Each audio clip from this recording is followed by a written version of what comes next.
പണ്ട് കടലമ്മ കള്ളിയെന്ന് എഴുതിയിട്ട് അടുത്ത തിര വരുന്നതിന് മുമ്പേ തിരിഞ്ഞോടിയിരുന്ന ഒരു കാലം ഉണ്ടായിരുന്നു. ഇന്നത് പറ്റത്തില്ല. അത് എഴുതാൻ പോയാ തിര കൊണ്ടുപോകും. പറഞ്ഞു വരുന്നത് കൊല്ലം ബീച്ചിനെ പറ്റിയാണ്.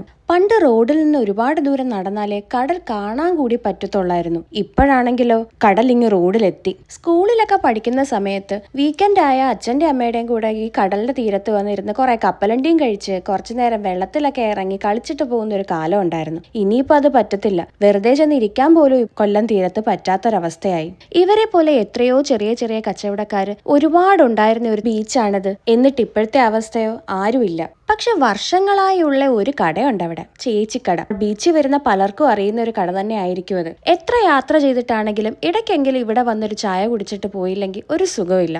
അതിന്റെ കൂടെ ഇവിടെ കിട്ടുന്ന ഏതെങ്കിലുമൊക്കെ കുറച്ച് സ്നാക്സും എടുത്ത് കഴിച്ച് ചേച്ചി എടുത്ത് എന്തെങ്കിലുമൊക്കെ പറഞ്ഞ് കടലിന്റെ കാറ്റും കൊണ്ട് കുറച്ചു നേരം ഇവിടെ നിന്നിട്ട് പോകുമ്പോൾ കിട്ടുന്ന ഒരു സുഖം അത് ശരിക്കും ഒന്ന് വേറെ തന്നെയാണ്. ശരിക്കും പറഞ്ഞ കൊല്ലം ബീച്ചിന്റെ കഥ ഇതിലും ഒരുപാട് പഴയതാണ്. ചൈനയിൽ നിന്നും അറബി നാടുകളിൽ നിന്നും മറ്റു പല രാജ്യങ്ങളിൽ നിന്നും കടല് വഴി ഇവിടെ പലരും വന്ന് കാലുകുത്തിയിട്ടുണ്ട്. ഇപ്പോഴാണെങ്കിലോ കൊല്ലം നിവാസികൾക്ക് പോലും കാലുകുത്താൻ പറ്റാത്ത അവസ്ഥയായി കൊല്ലം ബീച്ചിൽ.